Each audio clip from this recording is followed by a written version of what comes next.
here and a few other things. You've already heard about collapse of actin fibers, just the last talk from Gustavo, so that's pretty good. So I have worked on various problems. Of course, this topic of this meeting is non-equilibrium, and I have worked on several problems, non-equilibrium. There's a surface reaction model called the ZGB model. How to get that going? Oh, there. If I have time, I'll show you that at the end. I've done rare event simulations, SIR, that's susceptible, infected, recover modeling. Today I'm going to talk about something, not about these, but something that's just because I did it most recently, and it's good to talk about new things here. And this is how percolation relates to gel collapse. Now, gel collapse is non-equilibrium, but then the percolation is equilibrium, so I will be talking a lot about equilibrium things. So I think probably most of you know about percolation, but just to go over the history of it, it really goes back to Flory in the 1940s, where that light goes. He studied gelation. Broadbent and Hammersley introduced it in the 50s. There was a group in King's College, started with Cyril Dome, who really introduced it to the physics community. The famous result that links it to the Potts model by Fortuyn and Castellan that makes it really one of the most profound models of statistical mechanics, because it's part of the whole Ising model group. There was a lot of work by Carty, conformal field theory. Of course, in the 70s and 80s, Dietrich Stauffer, who used to visit here all the time in Natal. Gene Stanley, and of course, Antonio also worked a lot on percolation in those days. It's a field that keeps coming back. Starting around 2000s, there was a development in mathematics, stochastic-Loeffler evolution, or Schramm-Loeffler evolution, which put a lot of percolation on a rigorous mathematical footing, and it led to 2 Fields Medals in mathematics by Werner and Smirnov. There's a more recent explosive percolation exploded on the scene, and for a few years that was really hot. Of course, there's bootstrap percolation, directed percolation, on and on. So it's a pretty robust field, keeps coming back. Here's a picture of John Hammersley. Here's their original paper, which just happens to be almost exactly, even though it was received August 56, it was published July 57, so it's almost exactly, what is that, 60 years old. Here's a picture of Cyril Dome. What? Yeah, right. Cyril Dome, who died just a few years ago at a quite old age. Here's Michael Fisher, early days. Fisher was a student of Dome's, and then moved quickly to Cornell and then Maryland, and he's still around. Here is Essam, who was actually a student of Fisher's before Fisher left King's College, Fisher's first student.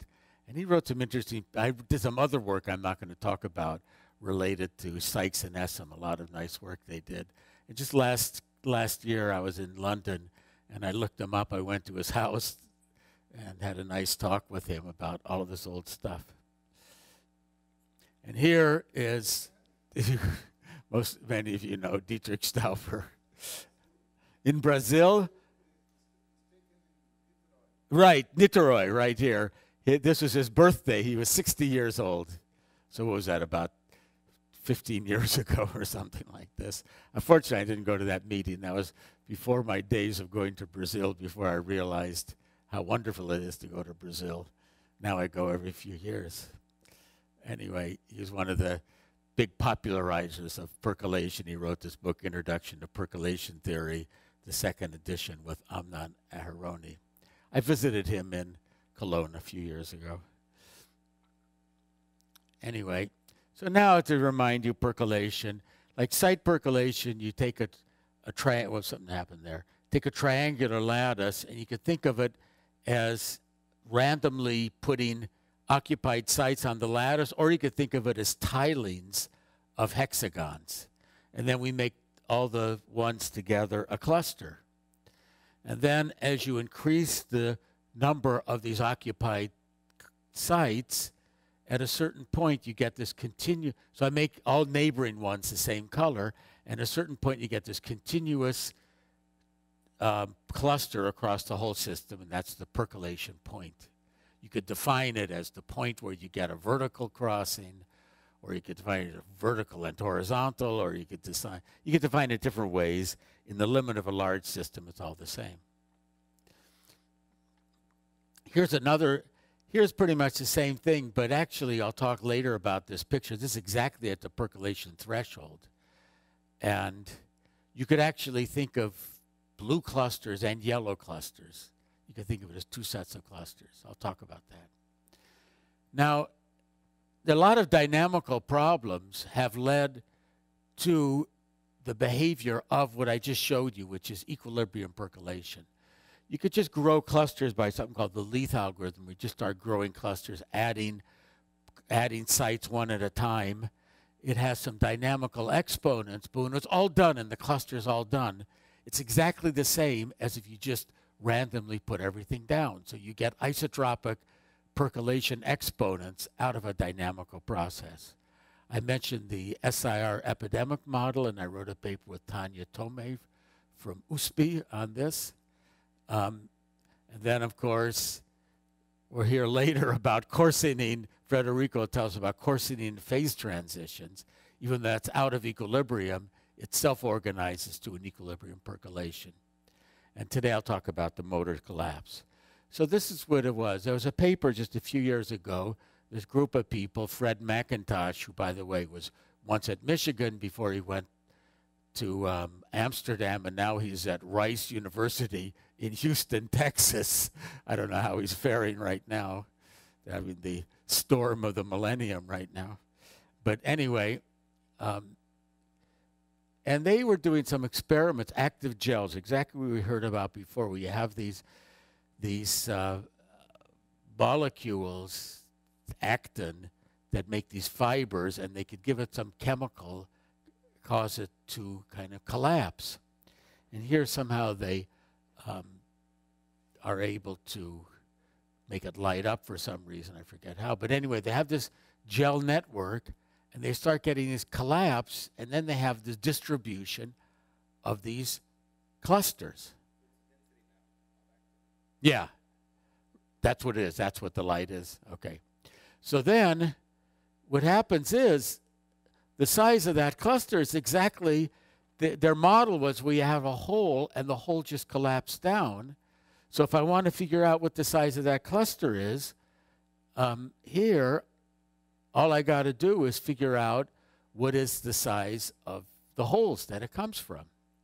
And then they measured the mass distribution of these clusters here.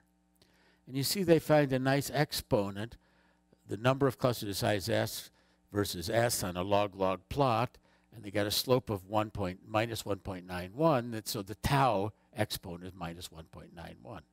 This is not at all what normal percolation is, which in 2 dimensions is 2.05, and it's a big difference between above 2 and below 2, as I will discuss. Then they have here they kind of looked at percolation clusters, and they looked at the different clusters in it, and then they developed a model where they took a triangular lattice at the percolation threshold, and they collapsed down groups of particles, and they also found an exponent that was less than 2, although they found 1.82. So these are the two things I'm going to try to talk about in this talk, those two numbers, 1.82 and 1.91. So is it possible to have tau less than 2? And can you explain the values of tau?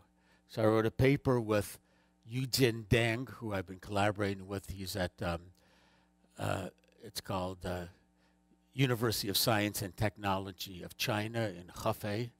It's one of the top science schools in China. And so we wrote a paper on this. And I'll kind of explain.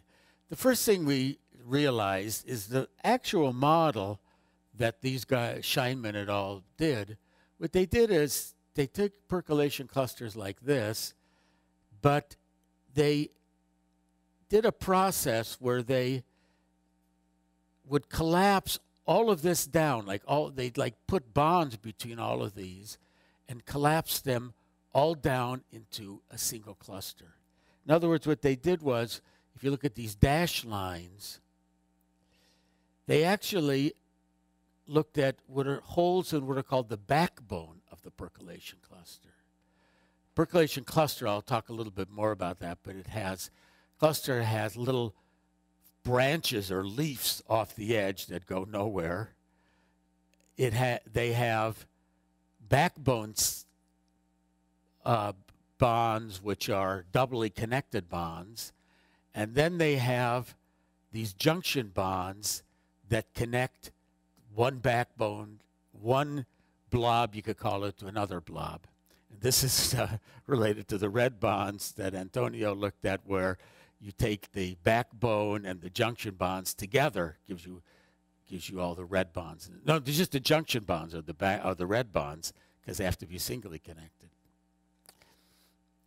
So anyway, so that's one thing that I want to talk. I'll show you more about that later. Now, why do I say tau has to be, normally you say tau has to be greater than 2. It's a very simple reason. NS is the number of clusters of size S, and let's say it goes as S to the minus tau. Therefore, the total mass of the system is the sum of S times N sub S, because size times a number, and that becomes this sum, and of course everyone knows, converting the sum to an integral, that this is only going to converge if tau is greater than 2. And normally in percolation it is greater than 2. So how could we have a tau less than 2? Well, it turns out you can. Maybe I'll show this second, and I'll show this first. So here, I hope this isn't confusing, but all of a sudden, instead of calling it S, I'm calling it H. H is the size of the hole, because it's not the mass of the cluster. It's like the number of sites in the hole. So let's say it goes as H to the minus tau sub H. So here I do that same summation, but I'm going to put an upper cutoff on it, because after all, I have a cluster, and there's a maximum size you could have in that cluster. You can't have things bigger than that, because they're holes within a cluster. So you have an upper cutoff like this. So if I sum it up, I get this term over here. I actually split off the maximum. It's not that important, because I can allow for one big, huge hole outside the system, but let's ignore that. So you get this right here, and indeed it's true. If H max goes to infinity and tau is less than 2, this will go to infinity. However, you could also say, as H max goes to infinity, the coefficient goes to 0. Because that plot, we did it for a certain size system, so we didn't look at it for larger and larger systems. So you could actually have tau less than 2, as long as that coefficient just gets smaller and smaller as the size of this. Obviously, when the system goes to infinity, the coefficient goes to 0, you have no problem. And that's all there is to it, really. All you got to do is say that that coefficient is, before I had 2 minus tau, now I have tau minus 2. It's like this. Now, let me go back to the scaling of the clusters. You expect that this is sort of like the normal scaling in percolation, but there are two things different here. One is the typical size that you're scaling around is just the maximum. Like normally it's really L to the fractal dimension here, but it's just L to the D, because the size of the system defines the length scale of the size of the hole. Secondly, we have this extra factor in front here, because the number per unit site is proportional to L to the fractal dimension. That's the fractal dimension of the cluster, not the holes, because that's just the number of sites in the cluster. And then you want it per site, so you have to divide it by L to the D. So you get this extra factor of scaling in front here, and then this is the scaling relation you would expect for holes in the clusters. Like I said, it's a little different. But anyway, you just compare this, and then, so the A, if I look at the scaling relation, is just this thing over here, and H max is L to the D. So you put it all together, you compare that exponent and that exponent, and you find a scaling relation that tells you what tau is of the holes of the system. And it's 1 plus df over d. And one,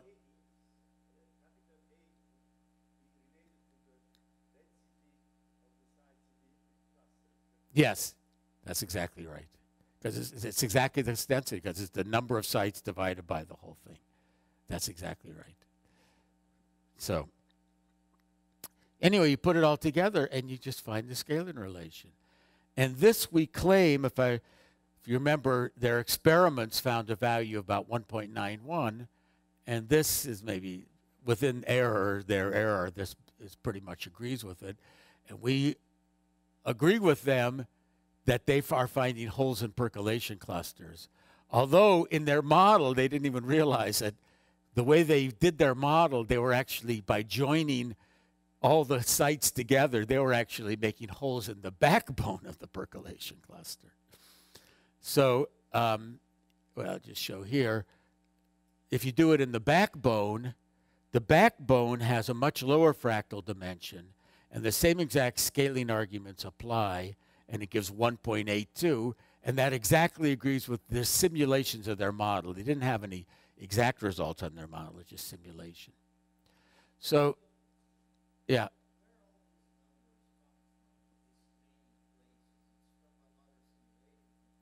Okay, two things. This number, the fractal is known exactly, 91 over 48. There's a standard result in percolation that has been proven at various levels many times. The backbone is an example. See, people say two-dimension, you know all the exponents. You actually don't know all the exponents. You only know certain static exponents. And the backbone is one exponent you don't know. And there have been a few dozen people probably who've done computer simulations on this. And you're right, I should have put a reference here.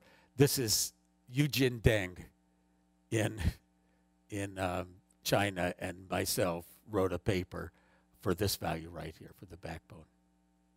So you might ask, well, why do people keep trying to find the backbone to higher number of significant digits?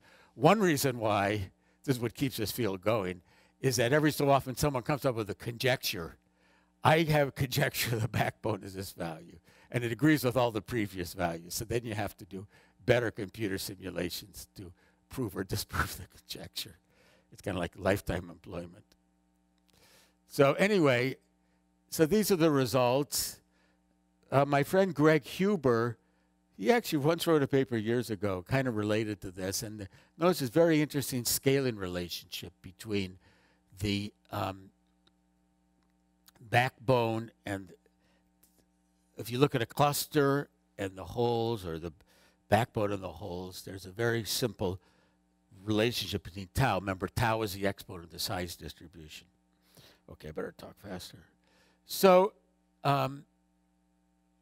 another thing I'll mention is Mandelbrot and Voss have a paper where they just kind of show a very interesting general argument that if you have any set of objects that has like a power law size distribution, doesn't matter whether it's equilibrium, non-equilibrium, doesn't matter, non-equilibrium, anything has a power law size distribution.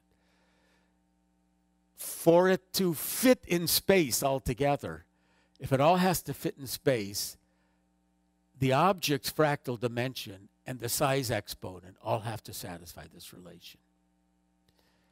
It's like just kind of a general argument. And it applies to, normally in percolation, all is 2, because you fill two-dimension space. The object has fractal df, and this is what's called the hyperscaling relation in percolation, relates the fractal dimension and the exponent tau. But for holes, it's shifted around. The objects are two-dimensional because the objects are not fractal. The holes are not fractal. They're all filled in. Their boundary is fractal, but they're solid. And the all is the fractal. So it just gets flipped over between the two. But it always satisfies this interesting relationship. So here's an example that I was mentioning before, different parts of percolation clusters. You have leaves on it. And if you have a cluster, you take all the leaves off or branches, it actually has this, the cluster still has the same fractal dimension, 91/48. Then you have these some people call it junction bonds, but these things that connect the blobs together. These are also the red bonds. And these, if you take these out, then you're left with the backbone, and that has a different fractal dimension.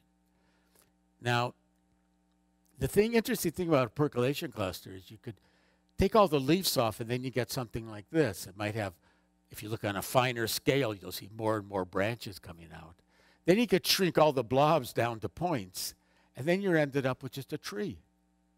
Got rather interesting. You could understand a percolation cluster is just a tree, and we're studying that right now. What are the properties of that tree?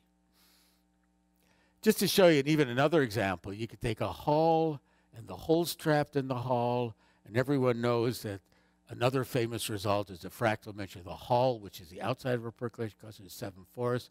So the hole's trapped, and so there are actually a lot of places you could find tau less than 2. You could also interpret the holes as something, I mentioned this word explosive percolation. This is this idea that in certain models, some non-local models of percolation, you could make it where you change a parameter. What's that? 1 minute. Oh, okay. And it has explosive. Okay, I'll show you a few things here. Here is we did simulations to verify their results. Here's showing the area of the largest hole. Here's something interesting. The number of holes in a cluster is also approaches incredibly, very accurately, the number of holes divided by the occupied sites. Here's the last column here. As you go to larger and larger clusters, approaches just a fraction. The number of holes is 4% the size of the site. We're trying to figure that out. Some other work I've done is depth of clusters. I want to show you a few things. Okay, the depth is like you could think of this as a birthday cake, and you go deeper and deeper and deeper, and the depth grows at the log of the size. I won't show you that. Here's showing you, you'll hear about that later, how phase separation leads to. Here's something, if you take a random function, you get something that also leads to percolation. So anyway, here is the tree structure. I wanted to show you that, of percolation clusters.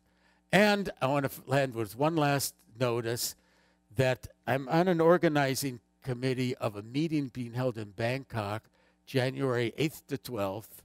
You're all invited to come. It is a completely money-free meeting in the sense that we have no money to help anybody, but there's no registration fee. And it's very cheap to live in Bangkok. And a few people are coming, and if you're interested, you could contact me. Thank you.